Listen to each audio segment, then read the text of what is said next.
Paris 11h30, Bordeaux 7h12. J'ai fait le calcul, vérifie. Magnifique. Ce qui est plus magnifique encore, c'est...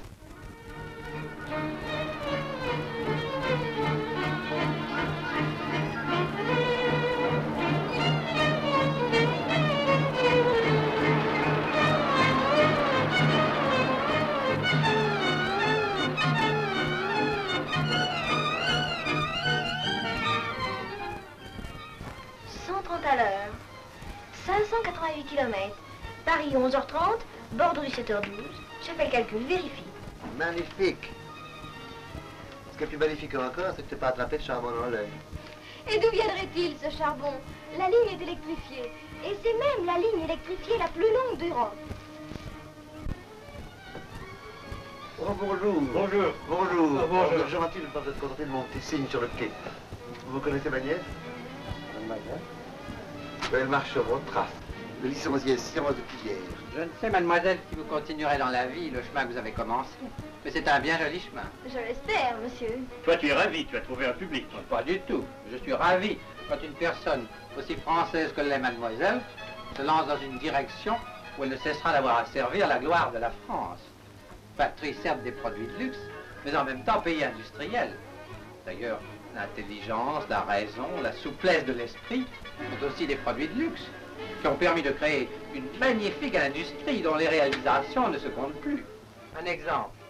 On mettait 45 jours au siècle dernier pour aller en Amérique, dans ces bateaux qu'on appelait avec tant de grâce les briques Circle, Normandie en mécanique. Grâce à 4 produits de qualité, qui sont 4 moteurs de 40 000 chevaux chacun, pensés par des têtes de chez nous. J'ai massé les réputations enrubannées quand parmi ces rubans, il y a le bleu. Qu'est-ce que vous regardez, vous? Le ciel, qui est bleu aussi.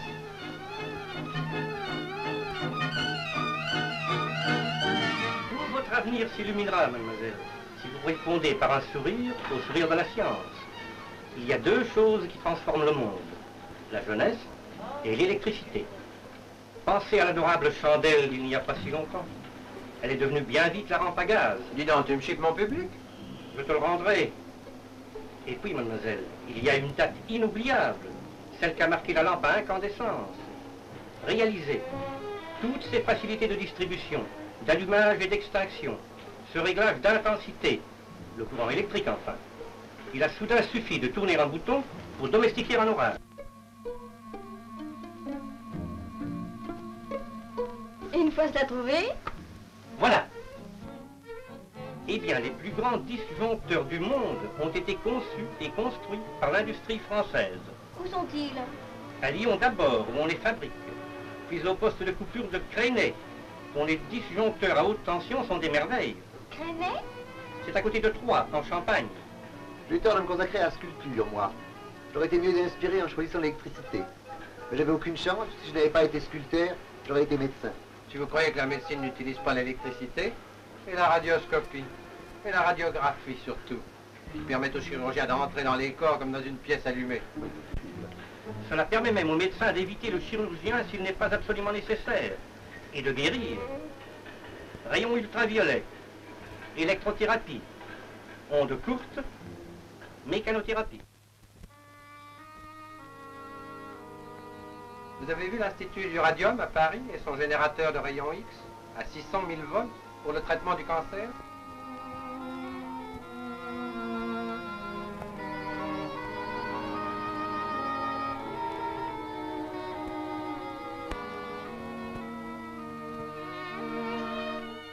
Dans ce ordre d'idée, je n'ai vu que le nouvel hôpital Beaujon. Ne vous plaignez pas. Vous avez vu quelque chose d'admirable, d'un bout à l'autre. Salle d'opération, de stérilisation, appareil, tout. Vous m'ouvrez un monde.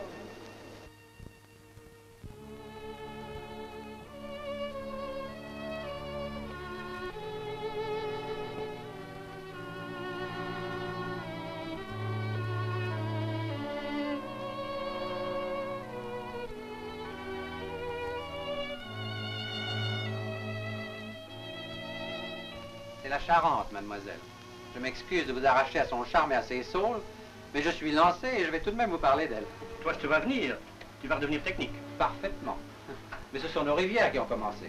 Elles ne sont pas seulement exquises, elles sont utiles. Et si vous saviez comme elles s'entendent entre elles, que ce soit le Rhône, l'Isère, la Garonne, ces innombrables torrents qui bouillonnent de devoir rester anonymes, tous reliés par de multiples réseaux, deviennent dans les villes et les moindres villages de la force et de la lumière. Vous n'imaginez pas l'importance croissante de ces grandes lignes de transport, d'interconnexion et de distribution de l'énergie électrique. Cela apporte la sécurité, la facilité et aussi l'économie.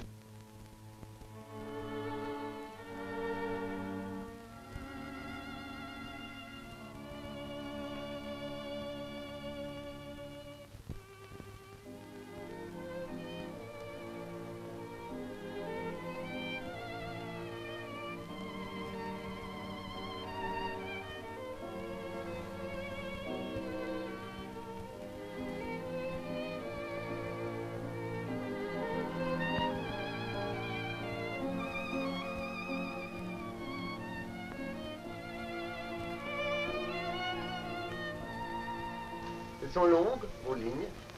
Celle qui va du Massif central à Paris a plus de 500 km. Ce n'est pas la seule.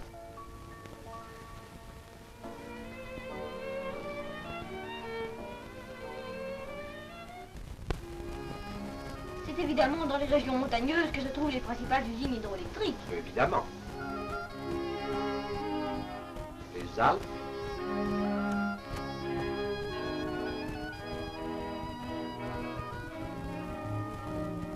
le Massif central et les Pyrénées.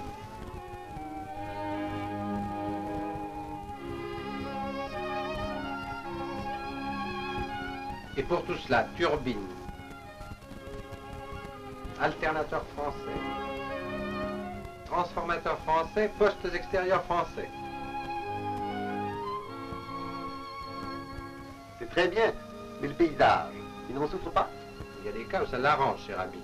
Le barrage de Sarance, dans le Massif central, retient les eaux de la Truyère. Et bien par lui, un désert est devenu oasis.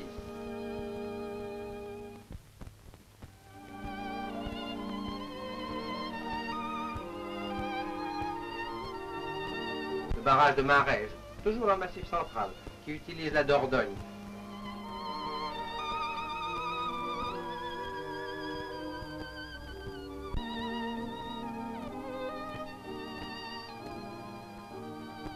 Le barrage d'Aiguzon, qui retient la Creuse, ont été les créateurs d'embellissements, d'agréments.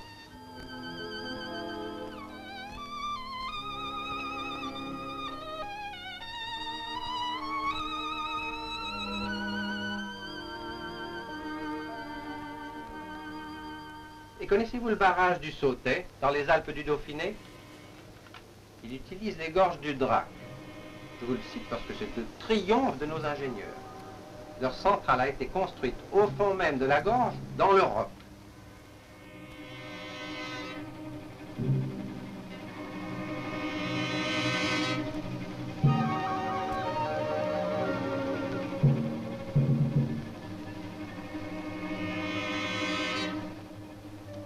Et aussi, car je vous citerai indéfiniment, le barrage du Chambon qui permet le passage de la grande route du Notaret.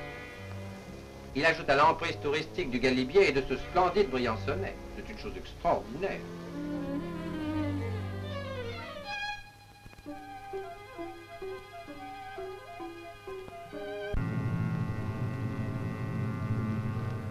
Et encore, le barrage de la Bissorte dans les Alpes de Savoie. C'est le plus haut de France.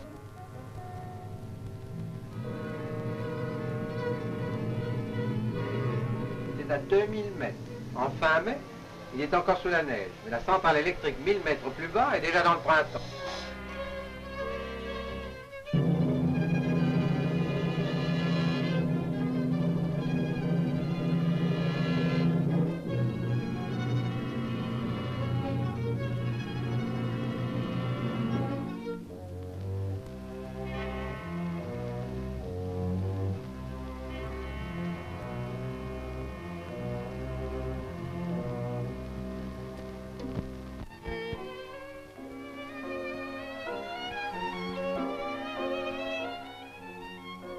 Aussi bien la basse chute de Sarance que la chute haute de la Bissorte. Et je sais qu'elle atteint 1144 mètres. Pour supporter de telles pressions, Il faut tout de même des conduites spéciales. Oui, en acier fretté, celui des pièces d'artillerie.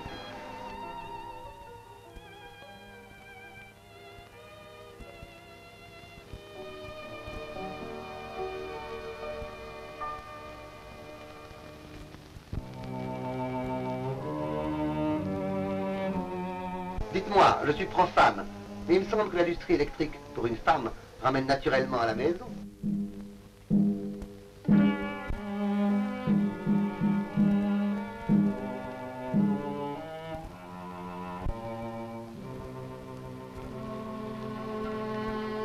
Nombre d'objets électriques d'utilisation domestique est formidable. Et la radio déesse du logis? Tu devrais te rappeler le sourire que tu avais tout à l'heure en pensant au premier chemin de fer de la ligne de Saint-Germain et l'en produire en pensant à M. Chappe. Et votre sourire peut devenir un sourire extasié en pensant au poste de radio nationale à Louis, qui est aussi beau, aussi complet que n'importe quel poste au monde. Il y a là un mélange de complexité et de simplicité. Je vous assure que c'est un spectacle à voir.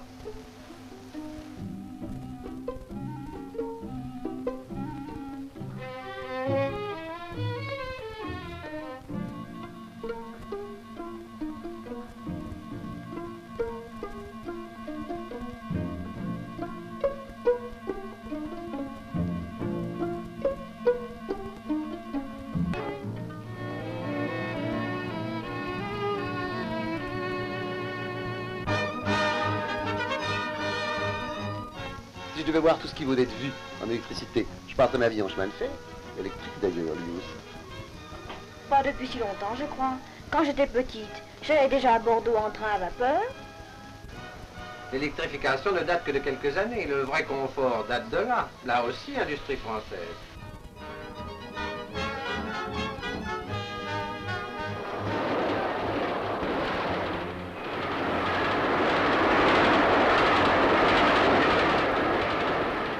On n'a pas encore trouvé mieux que la locomotive 2D2 et la locomotive SNCF qui a l'honneur de vous mener vers Bordeaux, mademoiselle.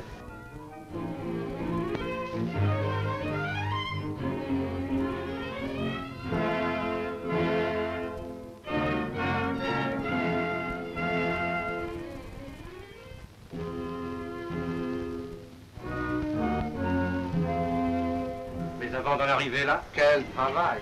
L'électrification n'a fait que le couronner. Pensez donc. Fonderie de sortir les roues. Façonnage des tôles et des longerons.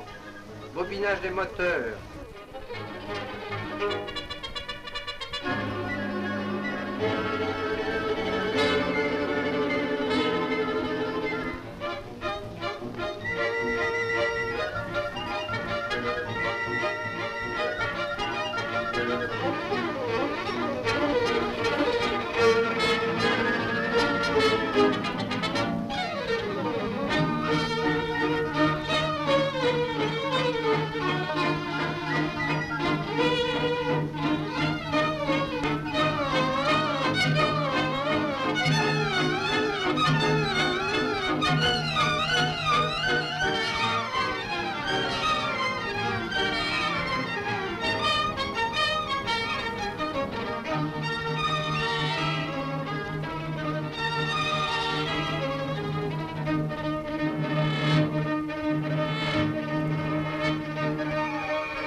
Il y a là, car tous ces éléments se commandent entre eux, un ensemble à la fois cohérent et accéléré.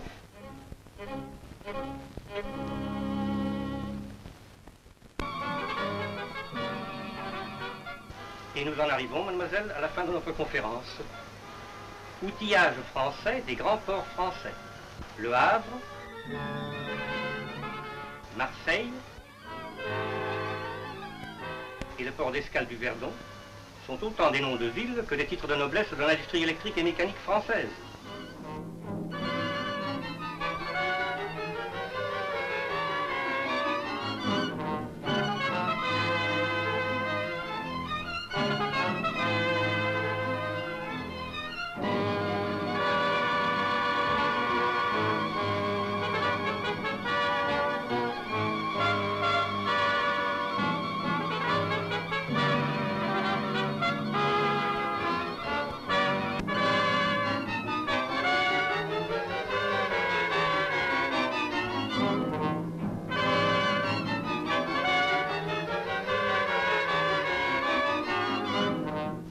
Dans l'enlèvement et le transbordement, aisance dans les plus lourdes charges.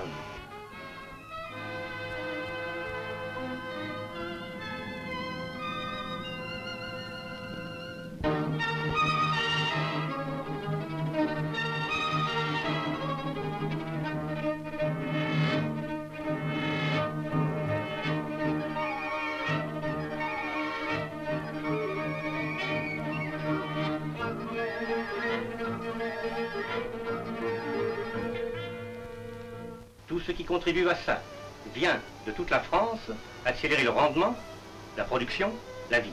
Toute la France? Oui. Saint-Denis dans l'Île-de-France, le Creusot dans le Massif central, Pompey dans l'Est,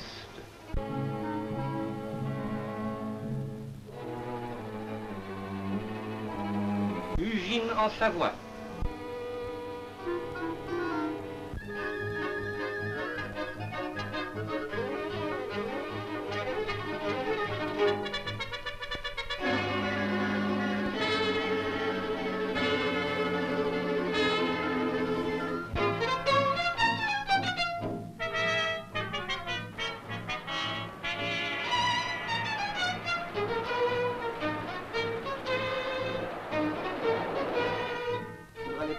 Je vous remercie vraiment, monsieur. J'ai été reçu hier à ma licence et ne commence à l'hériter un peu qu'aujourd'hui. Nous avons été terriblement techniques. Oui, mais cette technique est le support de tant de choses. Il ne faut pas se perdre dans les vis, les ampoules et les contacts. Il faut les prendre comme la marque des grandes conceptions.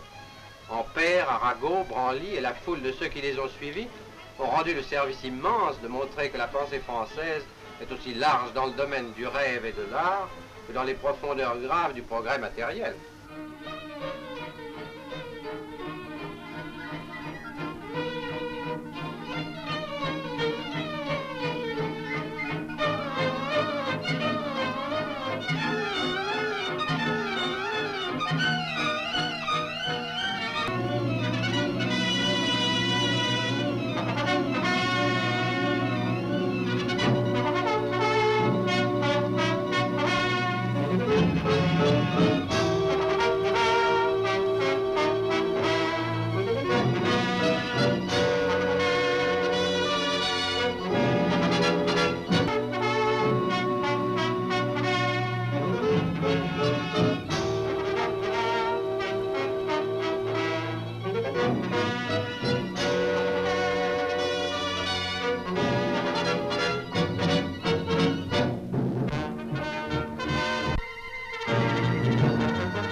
Un écrou peut servir à fixer une pensée.